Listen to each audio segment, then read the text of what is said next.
अब हमारे पास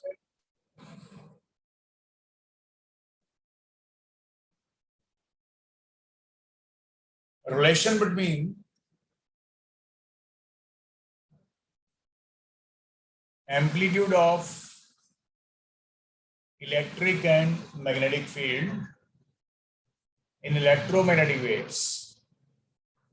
वैसे तो तुम्हें मैंने बता ही दिया था E naught is nothing but c B naught. ठीक है,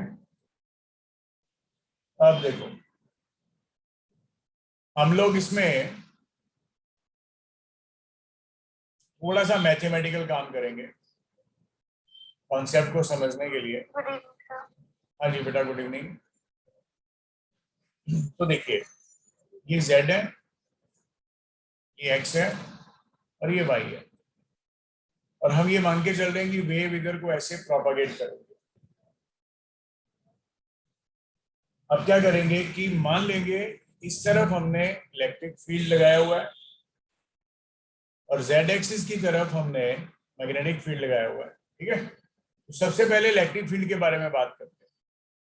एक कोई भी एक लूप कंसिडर कर लो, कौन सी वाली, ABCD करके, और A की जो लोकेशन है वो मान लो x1 है और जो D की लोकेशन है वो मान लो x2 है, और इलेक्ट्रिक फील्ड तुमने इस तरफ अप्लाई किया हुआ है, मैग्नेटिक फील्ड इस तरफ है। पहले इलेक्ट्रिक फील्ड को देखते हैं। देखिए, हम बोलेंगे if an electromagnetic wave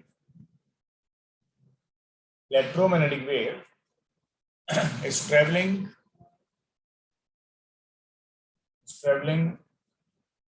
in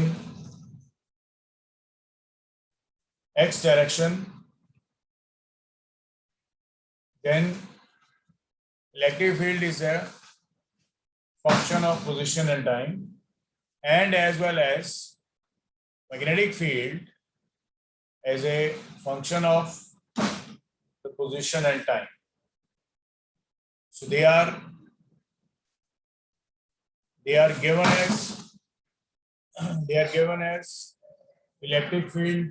मैंने तुम्हें बताया था पहले कि 11th क्लास में तुमने पढ़ा हुआ है, E is equal to E naught sine of AX minus omega t, जो कि Y डायरेक्शन में हमने लगाया हुआ है, और मैग्नेटिक फील्ड के लिए B not of sine AX minus omega t, जो कि हमने Z डायरेक्शन में लगाया हुआ है। और अब हम लोग by Faraday's law of EMI लगाएंगे, और फैराडे लॉ ऑफ EMI लगाएंगे for the loop ABCD A। तो इसके लिए तुम बोलोगे, फैराडे लॉ में तुम्हें याद है इंड्यूस्ड EMF का वैल्यू माइनस ऑफ d∅dt होता था। अब E क्या था, इलेक्ट्रिक फील्ड, और सॉरी स्मॉल e क्या था, इंड्यूस्ड EMF। और तुम्हें याद है मैंने बताया था कि इंड्यूस्ड EMF को अगर तुम इलेक्ट्रिक फील्ड में लिखना चाहते हो तो that was E dot dl, और इसकी value minus of d/dt of the phi flux है मैग्नेटिक, तो B डॉट ds लिखोगे और यहाँ पे S लिख दोगे, सरफेस इंटीग्रल। और अब देखो ये क्लोज्ड है, तो ये क्लोज्ड है, तो लूप कौन सी है, ABCD है।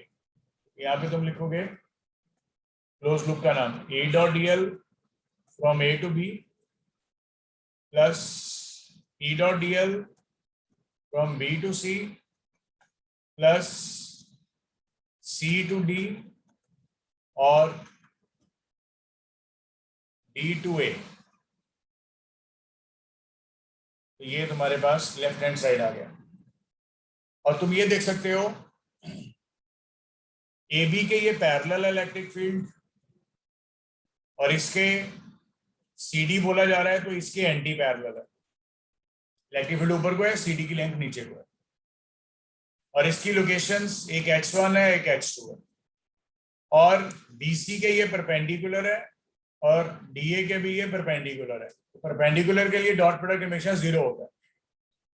A डॉट B का वैल्यू आ जाएगा electric field at position X1, और उसकी लेंथ आप L मान लो, उसकी लेंथ आप L मान लो, ये जो लूप आपने लिया है बेटे उसकी लेंथ L मान लो, माइनस आ जाएगा electric field at X2 length L। ये रिजल्ट आ गया हमारे पास किसका, क्लोज्ड लाइन इंटीग्रल का।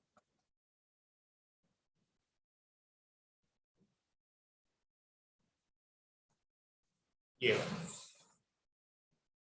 और इसके बाद जो तुम्हारे पास एक रिजल्ट बनेगा क्या बन जाएगा, closed line integral of the electric field as what, ये वाला वैल्यू E of x1 माइनस E of x2 into L। अब E of x1 का मतलब क्या आएगा, क्योंकि इलेक्ट्रिक फील्ड तुमने लिखा हुआ है E naught sine kx minus omega t, तो kx का वैल्यू kx1 और kx2, मतलब कहने का बहुत सिंपल है, E नॉट L2 बाहर आ जाएगा, ब्रैकेट में क्या आ जाएगा, sine of kx1 minus omega T minus sine of kx2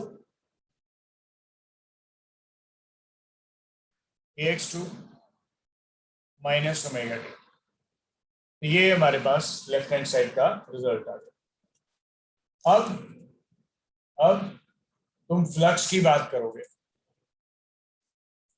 तुम्हें पता ही है बेटा, तुमने यहां पे कंसिडर किया है तो इसमें z एक्सिस में फ्लक्स इस तरफ आएगा ऐसे करके, इसमें z एक्सिस में फ्लक्स इस तरफ आएगा। सो यहां पे तुम्हारे पास है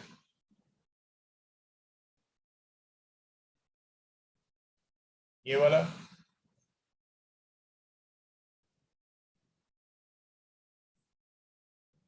और ये स्ट्रिप आ गई, ये स्ट्रिप आ गई, और इस स्ट्रिप में से यहाँ पे हम ये मान के चल रहे हैं, जैसे तुम्हें बताया मैंने, z एक्सिस की तरफ है तुम्हारे पास मैग्नेटिक फील्ड, तो ये वाला फ्लक्स आएगा जिसका ये लोकेशन x1 है और ये x2 है और ये नो डाउट लेंथ L है।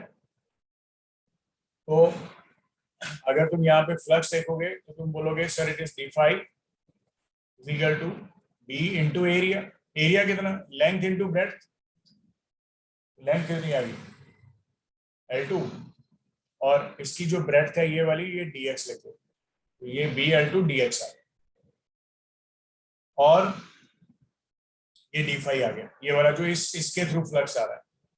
अब तुमने क्या किया, b का वैल्यू पुट कर दिया, b का वैल्यू क्या पुट किया, ये b नॉट, ये L2, और साइन ऑफ जनरल लोकेशन का नाम तुम x ही लिखोगे, b naught sine of kx minus omega t, ये d फाई आ गया। अब उसके बाद क्या किया, तुम्हें पता है कि टोटल फ्लक्स लिखना है, नाउ टोटल फ्लक्स लिखना है, मैग्नेटिक फ्लक्स टोटल लिखना है, तो टोटल मैग्नेटिक फ्लक्स क्या करोगे, इंटीग्रेट कर दोगे। जब तुम इंटीग्रेट कर दोगे टोटल फ्लक्स 5b आ जाएगा, b नॉट L2 बाहर आ जाएगा, ब्रैकेट में सिर्फ sine of kx minus omega t dx आ जाएगा, और लिमिट्स आ जाएंगे क्योंकि ये dx लिखा है, तो लिमिट्स आ जाएंगी बेटा x1 से x2। तो टोटल फ्लक्स कितना आया बेटा, b not L2 sine omega T की इंटीग्रेशन क्या होती है, minus cos kx minus omega T by k, और इसकी लिमिट्स x1 से x2, तो यहां से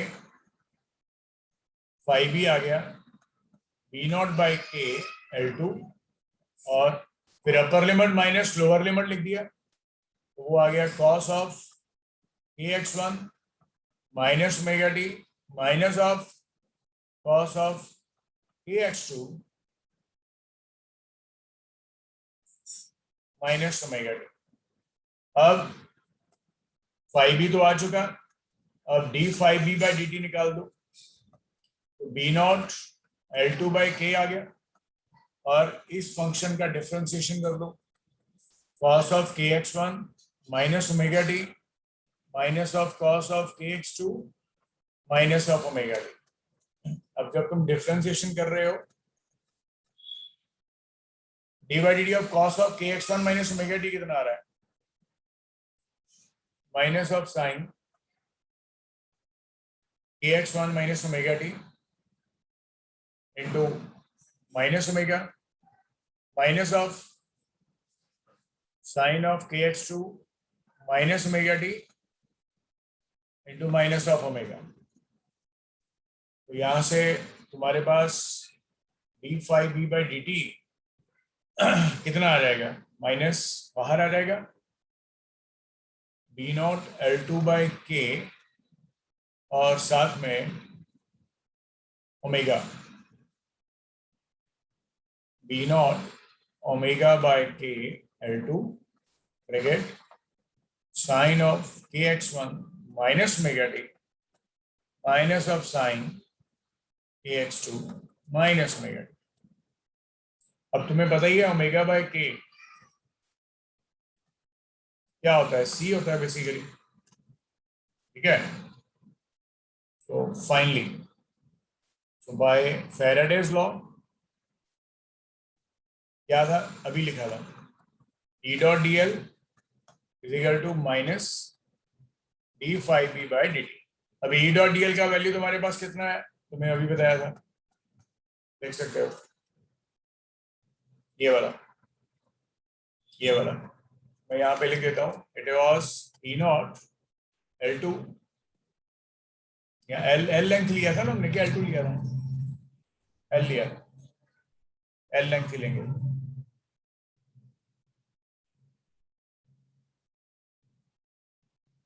एल लेंथ ही लेंगे ना, एल लेंथ लिया था.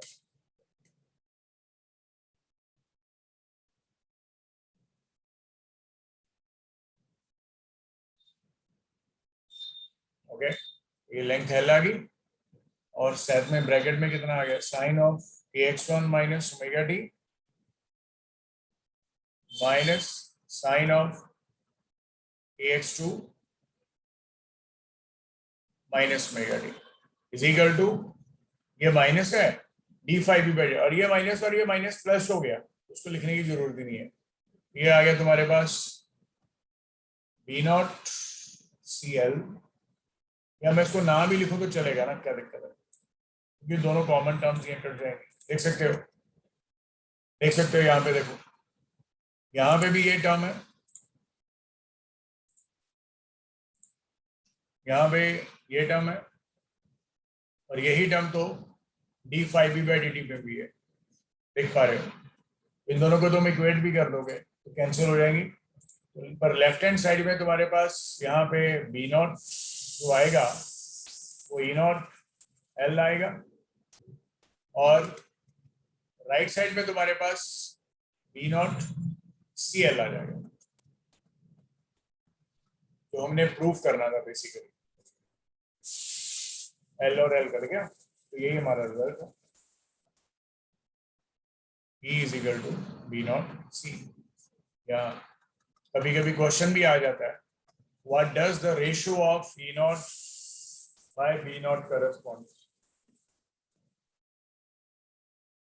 E naught by B naught corresponds,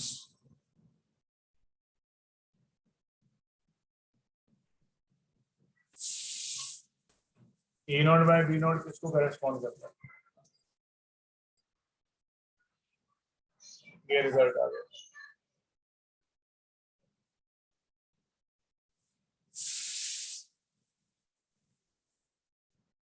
okay, ये रिजल्ट आ गया.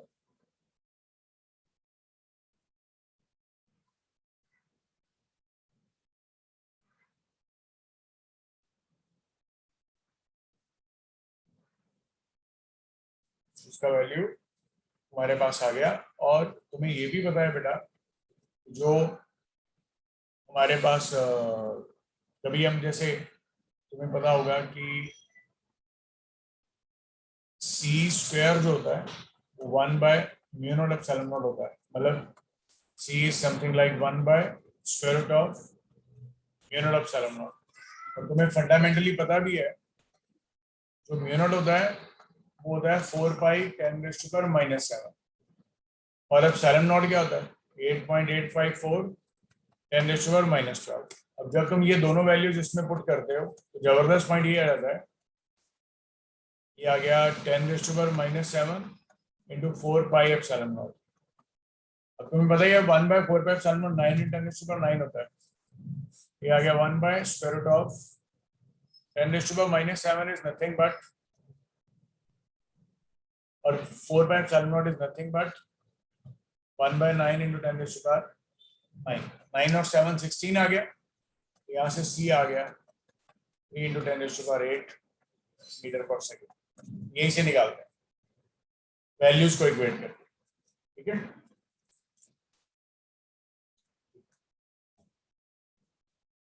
सो this was the chapter of our electromagnetic waves. अच्छा, एक चीज तुमने करनी है याद, ये तुमने केमिस्ट्री में भी पढ़ रखा है, इलेक्ट्रोमैग्नेटिक स्पेक्ट्रम। हम लोग वैसे एटॉमिक स्ट्रक्चर में पढ़ने वाले हैं, तुम्हें सिर्फ इसमें जो ज्यादा इंपॉर्टेंटली याद करना है, मतलब जो कभी कभी डायरेक्ट क्वेश्चन आ जाता है, तो तुम्हारे पास स्पेक्ट्रम होता है सारे का सारा, माइक्रोवेव्स आ गया या और विजिबल रीजन आ गया, बाकी जो भी गामा रेज आ गई, अल्ट्रावायलेट रेज, ठीक है। तो तुम उन सभी का फ्रीक्वेंसी और उनका वेवलेंथ याद करोगे, और सबसे इंपॉर्टेंट याद रखना बेटे उसका यूजेस एंड एप्लीकेशंस। ये तुम्हारी कोई भी जो नॉर्मल टेक्स्ट बुक है उसमें से पढ़ लेना, कोई भी नॉर्मल टेक्स्ट बुक में से पढ़ लेना, ठीक है। तो मतलब सीधा सीधा लिटरेचर रहेगा, कुछ पढ़ने का नहीं है ज्यादा कुछ, बस वही करना है, वो फिर तुम्हारा अच्छा हो जाएगा, ठीक है। ये चैप्टर हमारा खत्म हो गया।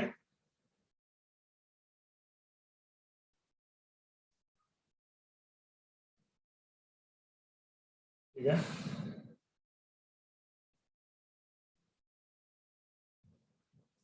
तो ये एक रिजल्ट रहेगा, इसको आप अच्छे से करना, ठीक है। अब कोई डाउट और क्वेरी है तो बता दो, कोई doubt, anything you people want to ask, या कोई चीज तुम दोबारा से समझना चाहते हो तो बता दो।